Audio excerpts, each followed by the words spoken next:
Yo, a few days ago, I was thinking about the fact that there are so many different football shirts and all of them got different prices. But what elements play a role when determining the price of a football shirt? I thought about this for like 15 minutes and I came up with 7 elements you want to take into account when determining the value of a football shirt. Sometimes it's even very hard to determine the exact value of a specific shirt. That's why I made this video, so let's make it happen. Number 1 is the type of shirt. This actually goes without saying. First of all, we gotta distinguish between player version shirts and fan store shirts. Player version shirts are usually more expensive than fan store shirts. They're the same version of the shirts the players wear on the pitch, whereas fan store shirts are usually cheaper. This has to do with things like quality of the material, embroidered team crests, and the sizing, because player version shirts are usually a bit more slim fit. In the category of player version shirts, we can actually categorize some more shirts, because you got match worn shirts,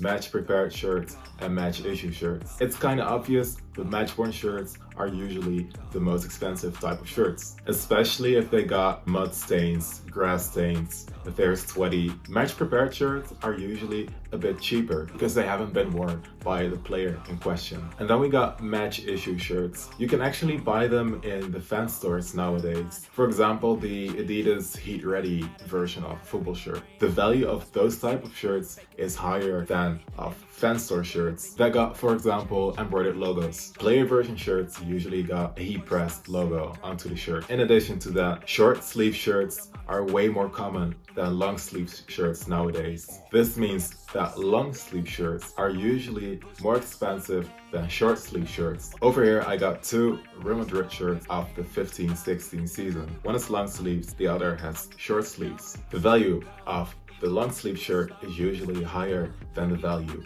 of the shirt with short sleeves. Then you got signed shirts. Is your shirt signed or not? Maybe you got a proof of a specific player signing your shirt. In that case, your shirt is of course more expensive. Or maybe you bought a limited edition football shirt. It's obvious, but in that case, the shirt is likely to have a higher value than regular shirts that are not limited edition. You know, talking about the type of shirt actually gets me to point number 2, which is there a player on the back or not? In general, shirts with a name and number on the back got a higher value than shirts without name and number. This doesn't sound like rocket science.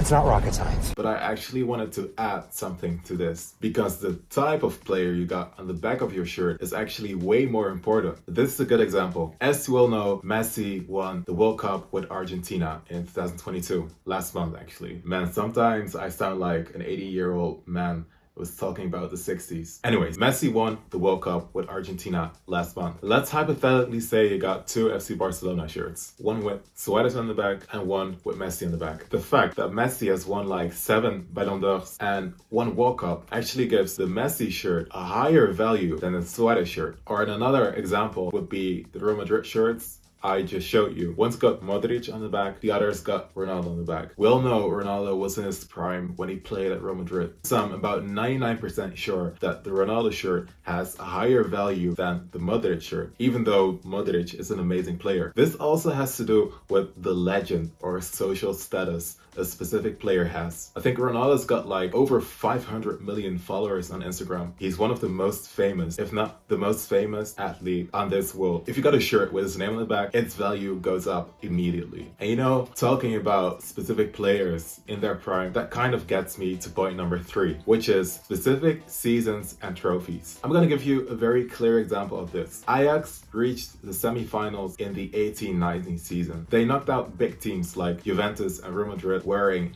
their away shirt. That away shirt has become so rare that its value has increased a lot. Like, many collectors are still looking for the shirt, and because of this high demand, it's kind of hard to get, which leads to an increased value of the shirt. But if we compare the value of that specific away shirt to the home shirt of that season, the value of the home shirt is actually lower than the away shirt, because people's good memories about Ajax reaching the semis are attached to the away shirt. The same goes goes for the Argentina home shirt of the 2022 World Cup. Argentina won the World Cup of 2022 in their home shirts. This means that this specific home shirt will always be linked to their World Cup win in 2022. And many collectors and Argentina fans and Messi fans, they all want this shirt. So then again, the value of the shirt goes up. It actually skyrocketed because everyone wanted to have a home shirt with Messi on the back. And the story I just told you kind of reminds me of one of the best things about collecting football shirts, which is creating memories. Fourth one is actually kind of logical, because if your shirt's got patches on the sleeves or on the shirt, its value is higher than a shirt without patches. It's actually kind of hard to find full patch shirts because patches on itself have become more expensive as well. For example, the Real Madrid 17-18 away shirt, we got like 4 patches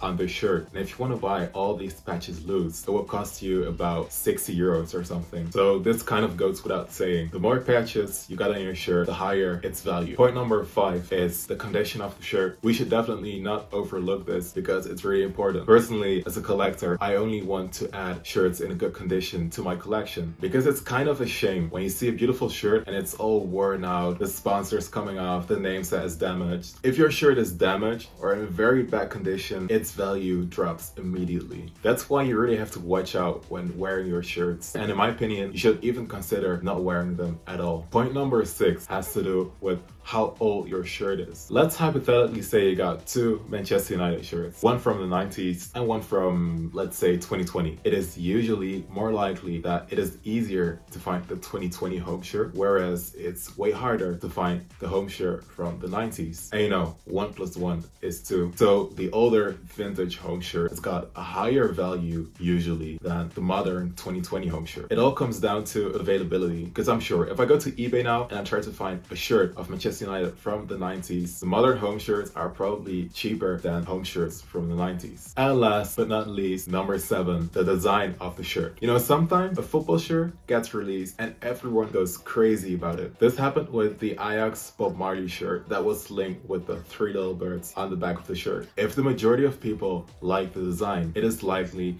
that the shirt will be sold out fast. This results in many people trying to resell for higher prices. Or another example is the Juventus 15-16 away shirt. Drake posted a picture of him wearing this pink shirt on Instagram and everyone went crazy about it. And since then, it has become a shirt with a higher value than regular Juventus shirts. So I would say if a shirt has a very crazy design or is revolutionary, it is more likely to have a higher value than shirts that look always the same. For example, quite some home shirts. I feel like I've been talking a lot. Let me get some water. Those were the 7 points I wanted to cover in this video. I hope this is going to be helpful for you, and I also hope to see you next time.